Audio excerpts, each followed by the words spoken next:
As I entered Harper's house, I opened the door to a room that looked like an old storage shed. Then, in the corner of the pitch-dark room, I found Susan. What in the world happened? I called out, and Susan looked up. Her complexion was terribly poor. Grandma! Next to Susan, there were textbooks and workbooks. How long have you been in a place like this? And without even turning on the light? For a year, I've been right here. What? A year in a place like this, studying? And around her, there were bowls and cups too. So, she was eating here as well. Can you tell me what's going on, for Grandma? I took Susan's hand and spoke to her. After hearing Susan's story, I couldn't hide my shock. I couldn't believe she had been through something so awful. Harper was the root of all evil. As I left the storage room, I was absolutely livid. I found Harper and screamed at her, shaking with anger. What were you thinking? Locking a child up in a place like that? What you're doing is wrong. Just as Harper began to retort, the front door opened, and someone entered the house. How could you? I watched Harper with a cold gaze. My name is Hannah Kirk, 63 years old. Currently, I live with my husband, Ken, just the two of us, and I'm a homemaker. Ken is turning 65 this year. He's retired, and we're spending our days relaxing at home. Our children are our eldest son, Caleb, and our second son, Sean. Caleb is 38 years old, and Sean is 34. They've long since flown the nest and built their own families, and now we only see them during the holidays, like Thanksgiving and Christmas. Since our second son and his wife don't have kids, our only grandchild is Caleb's daughter, Susan. Susan is turning 8 this year, a lively and adorable little girl. She always talks to us, saying "Grandma, Grandma," and gifts us with her amazing drawings. The illustration she made of Ken and me smiling is displayed in the most prominent spot in our living room. Every time we see it, it warms our hearts. I wonder how Susan is doing. It's about time we saw her again, Ken says, squinting his eyes. Yes, I'd love to see a bunch of her drawings again. Susan must be happily drawing even today. We believed so. But at this time, we couldn't have imagined the unexpected events that were happening to Susan. It was on a sunny morning. The doorbell rang, and I opened the door. Standing there was Harper. It's been a while, Hannah. Oh, Harper. What's going on? I was surprised. Harper is Caleb's wife. Since they live about a 3-hour train ride from here, they rarely come to our house. I wondered what could have happened. Sorry for the sudden visit. I have a favor to ask. What is it? Come in, anyway. I led Harper into the living room. Ken was also surprised to see Harper, who we hadn't seen in a while. Harper is the same age as Caleb, 38. She looked the same as the last time we saw her, with light makeup and simple clothing. But, she seemed to have a tired look on her face. Without even touching the tea I offered, Harper started to speak. Hannah, and, Ken, actually, I need to borrow some money. What? Why's that? It's for Susan's tutoring fees. She's already attending one, but we're thinking of enrolling her in another one known for its track record in getting students into competitive schools. Tutoring. I was surprised. Susan is still in elementary school. I didn't think she needed tutoring. I was about to say so, but times have changed since my day, and I don't know much about the current educational climate. So, I couldn't outright deny it. Susan wants to be a lawyer. That's why we need to focus on her studies from now. This is the first I've heard of it. Susan was supposed to be a child who loved drawing. I thought she said she wanted to do something with her drawing skills before.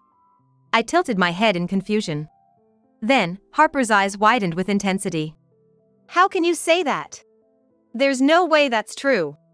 Susan is going to be a lawyer, no matter what anyone says. So please, lend us the money. Harper's forcefulness completely intimidated Ken and me. If that's the case, we need to check with Caleb. Ken began, but Harper quickly regained her composure and responded with a smile. Don't worry, Ken. Caleb agrees with this. We'll pay you back as soon as we get our bonus. But, she's already attending one tutoring school, right? And you want to enroll her in another one? Hannah, the competition starts from elementary school these days. If she doesn't excel in her studies, she'll be left behind in society. It's for Susan's future. Please understand, I beg you. Now she was pleading with tears in her eyes. Ken and I looked at each other and fell silent. It's hard to refuse when it's for Susan's future. I'd at least like to hear it directly from Susan. Susan is currently studying at home without any distractions. She doesn't want to waste time and is working very hard. Please don't disturb her. As adults, it's our job to support Susan's wishes as much as we can, isn't it? Is that so? How much do you need? For now, just $2,000 for the summer course fees. The payment deadline is approaching. Ken sighed. All right. If it's what Susan wants. Yes. I'll withdraw it from the bank. So, we ended up lending the money to Harper. But it was also new to us. The idea that Susan wanted to become a lawyer. Yet, we are just grandparents and not living together. It's not unusual for kids to change their minds. I convinced myself of that. But the story didn't end there. A few days later, while reading the newspaper, Ken looked up and said softly, You know, about Susan wanting to be a lawyer. If that's really what she wants, of course, I'll support her. It just came out of nowhere. Yes, maybe we should try to hear it from Susan herself. I decided to make a call. Since Susan doesn't have a cell phone, I had no choice but to contact Harper. Oh, Harper? Thanks for last time. Is Susan there? Can I talk to her? Susan? She can't come to the phone. She's busy. Harper answered bluntly. Just for a little while, I insisted. Then Harper started yelling suddenly. Just a little while. What if she misses solving a problem in that time? The entrance test for that tutoring school we talked about is coming up. The results will determine her class placement. She has to get into the top class, or she'll fall behind. Do you have any idea how hard it is to catch up after that? Overwhelmed by Harper's tirade, I was taken aback. With Harper not budging, I had no choice but to hang up. How did it go? Ken asked worriedly. I shook my head. No good. Harper won't let her talk. What? Why? I don't understand either. I'll call Caleb. I searched for Caleb's name in my smartphone contacts. Actually, Caleb hasn't been living with Harper for about a year. He's been on a business assignment alone. Thankfully, he's been well regarded by his company, and he mentioned last year with pride that a promotion was promised once he returned from this assignment. I didn't want to drag him into this if I could avoid it, but at this point, I had no choice. Caleb picked up the phone right away. Hello? Oh, it's you, Mom. Sorry to bother you when you're busy. It's about Susan. I briefly explained the exchange I had with Harper. Caleb was surprised. What? Susan wants to be a lawyer? That's news to me. It seemed Caleb was hearing this for the first time too. He also wasn't aware that Harper had become so enthusiastic about education. Being away from home for a year, that's not surprising. I'm not sure what's going on, but Harper must have started some weird talk. I'm swamped with work right now. It'll be a while before I can come home, but I'll try to talk to them directly next time. That might be best. I don't want to overstep, but Harper's sudden change is somewhat worrying. Is it really that strange? Oh, now that you mention it, speaking of lawyers. What Caleb told me. It was enough to stoke my worries. On the weekend, Ken and I had come to Harper's house. It's our eldest son and his wife's place. Maybe it's wrong for me to interfere. But I had a bad feeling. After all, I'd only heard Harper's yelling, not a peep from Susan herself. I wanted to know what Susan thought.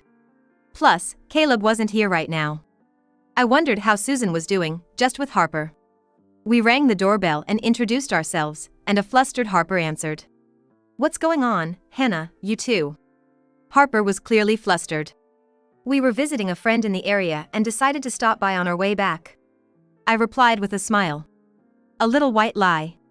By the way, is Susan here? At my question, Harper became flustered. Well, she's not feeling well and is resting in the back. I'm sorry you came all this way.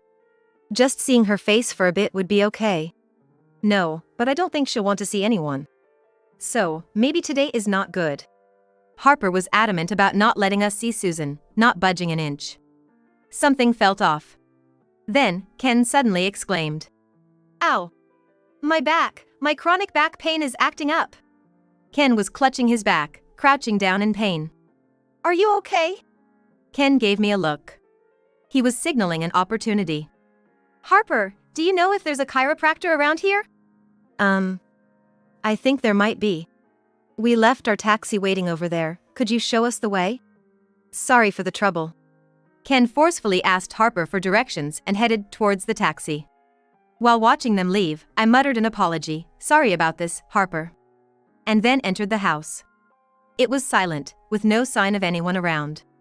I opened each room door, searching for Susan. Susan? Where are you, Susan?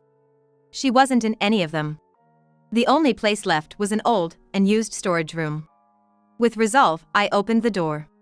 There, in the dark room, was Susan. What in the world happened? When I spoke, Susan looked up. Seeing Susan's face after so long, she seemed to have a terribly pale complexion. Textbooks and workbooks were cramped together nearby. Grandma! Why are you in a place like this? And without even turning on the lights? I've been studying here all this time. They said it costs too much to use electricity, so I've been solving problems using a flashlight. Susan spoke weakly. Since when? For a year, I've been here all this time. What? Studying in a place like this for a year? And there were bowls and cups around. Was she eating here too? Can you tell Grandma what's going on?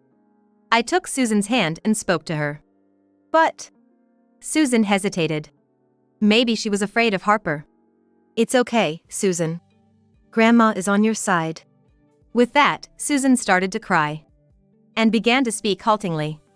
The story Susan told went like this. About a year ago, when Caleb went on a solo business assignment and it was just Susan and Harper living together. Harper changed. Harper had said to Susan, who usually loved drawing. Susan, you're already 8. It's time to start focusing more on your studies, considering middle school entrance exams. Stop wasting time on those silly drawings. Of course, Susan tried to argue.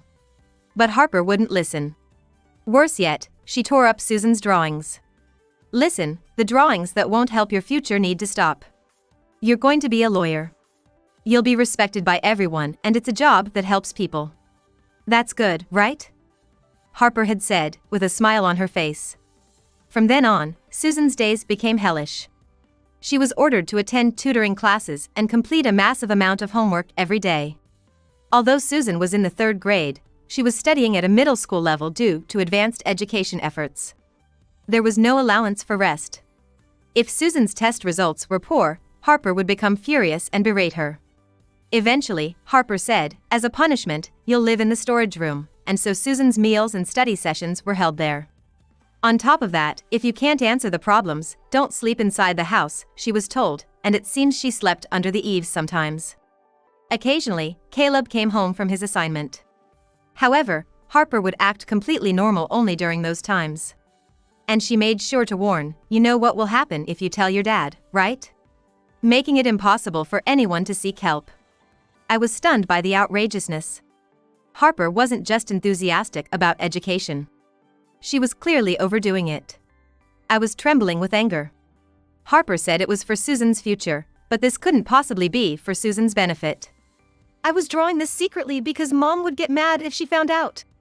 Susan showed me a piece of paper. It had a colorful drawing on it. A bright drawing that made anyone looking at it feel happy. Thinking about her drawing her best in such a hellish environment made my heart tighten. Susan didn't want to be a lawyer. It was just Harper saying so on her own. What was she thinking, forcing Susan to do this and lying to us? I looked into Susan's eyes and spoke. I understand the situation. Thank you for telling me. For now, let's go to our house. Staying in this house isn't good. The more I heard, the more convinced I became. Harper was not in a state to accept persuasion calmly. First and foremost, we needed to get Susan out of this house. Then, the area near the entrance became noisy. Harper and Ken must have returned. Susan, wait here for a bit. I told Susan and left the storage room. I had to confront Harper clearly now. Seeing me coming out of the room, Harper exclaimed. Hannah! How dare you enter rooms without permission? Did Ken lie about his back pain, and both of you deceive me? Looking behind Harper, Ken was now standing up straight. Sorry about that. But you lied too, didn't you? Saying Susan wants to be a lawyer, that's a blatant lie. Locking a child up like that. What were you thinking? My words made Harper respond with a look of anger. I haven't lied. Susan is going to be a lawyer. That's been decided. Ken was completely taken aback by Harper's ugly yelling. The reason she was so obsessed with the lawyer thing. There was an answer in the story I heard from Caleb. It's not Susan. It was you who wanted to become a lawyer, wasn't it? Harper was at a loss for words, hit right on the mark. According to Caleb, Harper once aspired to be a lawyer. But she failed the exam. Defeated, she became an office worker. After marrying Caleb and giving birth to Susan, perhaps she remembered her old dream. It seemed she tried to impose her own wishes on her child. After marrying Caleb and giving birth to Susan, perhaps she remembered her old dream. It seemed she tried to impose her own wishes on her child. I said clearly, as if to admonish. Children are not tools to fulfill your dreams. Sure, studying is important, but not to the extent of forcing them so much. You're trapped in your past self, not seeing Susan as she is now. You're being noisy. What do you know? Becoming a lawyer means a secure future. It's for Susan's sake. Harper's continued yelling was now just pitiable. Then, the front door opened. The person who entered the living room was Caleb. Caleb, why? Harper was confused. Caleb, in his suit, was out of breath. It seems he rushed back from his assignment. I got a call from Mom, got worried, and came back early. Never thought it'd be something like this. Ignoring me, Harper desperately tried to appeal to Caleb. It's a misunderstanding. I just wanted to support Susan's dreams. Caleb, unfazed by Harper's words, firmly said. I heard from Mom. You came to borrow money to enroll Susan in an expensive tutoring school? And you even lied that I was on board with it. Caleb reproached Harper, who momentarily looked guilty.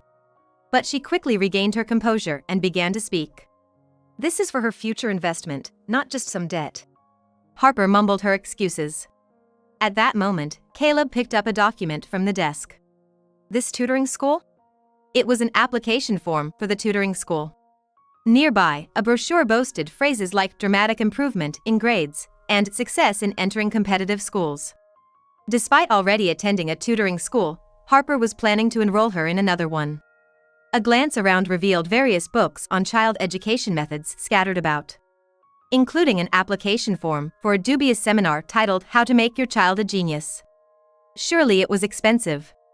The amount of money being spent was chilling. Caleb, seeing the application form, was shocked. It's this expensive. What are you thinking? But, until now, I've been managing with the savings from my single days.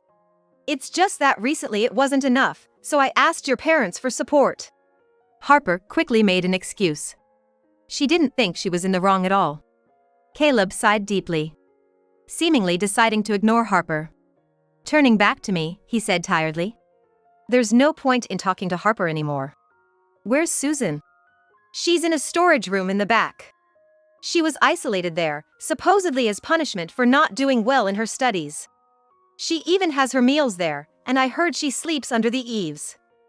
I can't bear to leave Susan here. Hearing this, Caleb exploded. What? That's unbelievable. Then Susan came out of the room. Dad. She had lost weight, and dark circles were under her eyes. Seeing this, Caleb hugged Susan. I'm sorry, Susan. I didn't realize. I'm so sorry. And then, glaring at Harper, Caleb said, I can't leave Susan here any longer. I'm taking her with me. Yes, that's best. You can't just decide that. Harper protested, but Caleb shouted back. I can't trust you anymore. Reflect on what you've done by yourself for a while. Harper flinched, falling silent. Leaving Harper standing there, Caleb, Susan, and I left the house. We started walking towards the station. Caleb was still handling calls from work on the way. He seemed extremely busy. After finishing his call, Caleb asked us a favor. Sorry, Mom. Work is just too hectic right now. Can you take care of Susan for a while?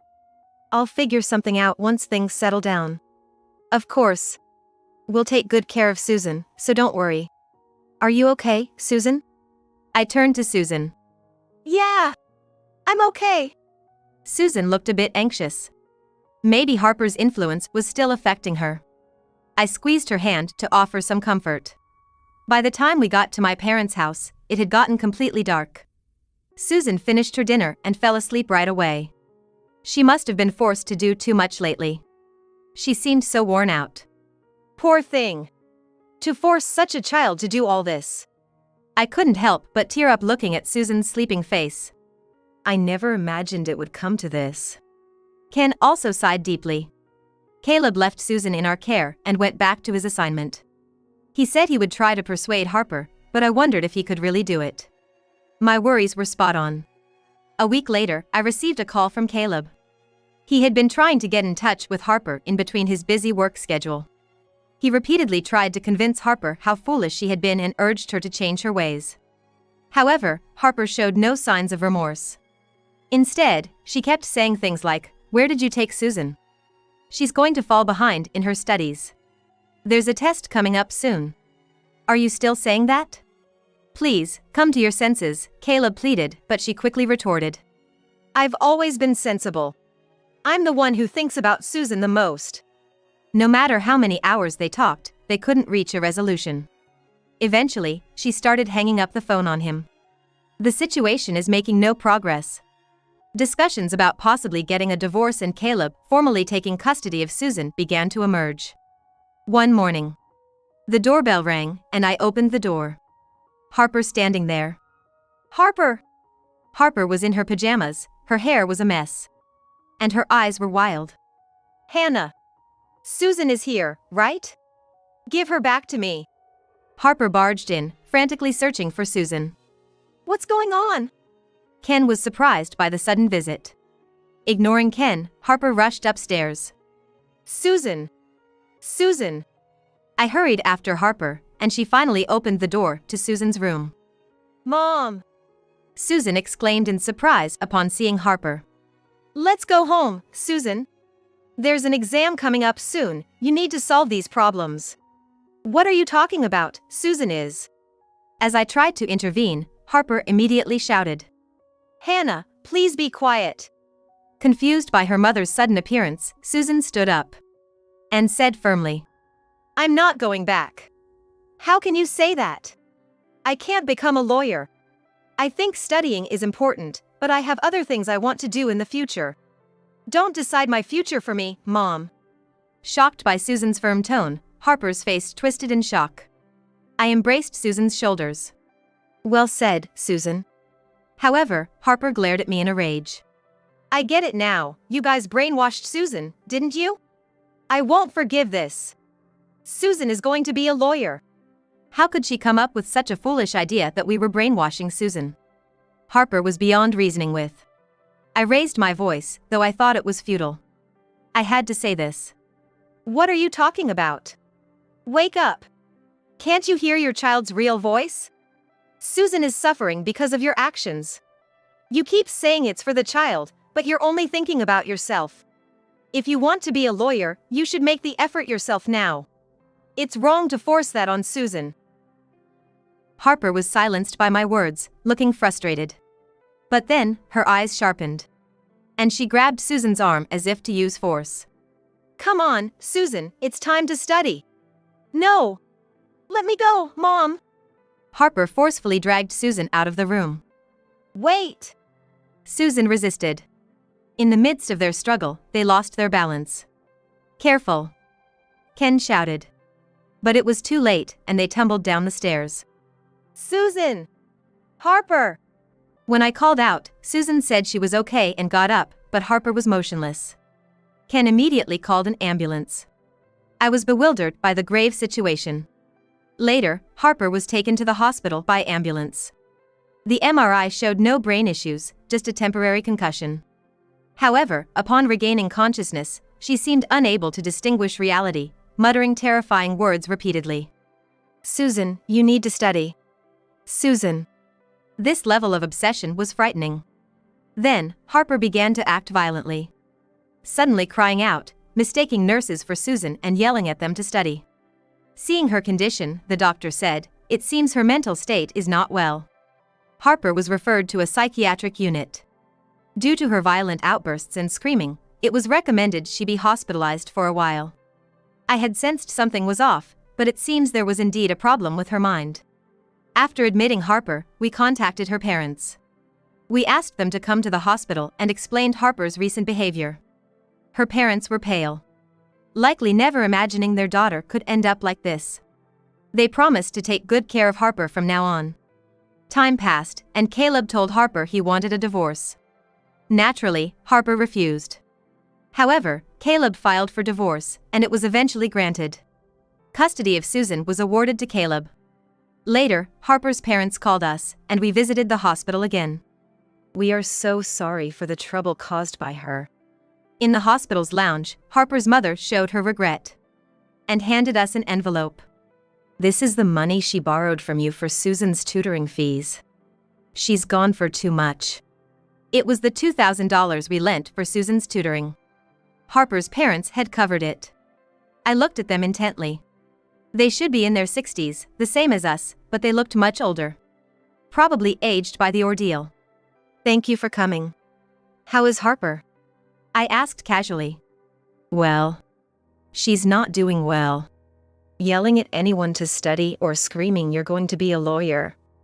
She'll have to stay here a bit longer." Harper's mother sighed. It turns out, Harper's parents had always told her to study hard and aim for a respectable profession since she was young. If her grades were poor, they would yell at her. "Maybe we pushed young Harper too hard, and it led to this.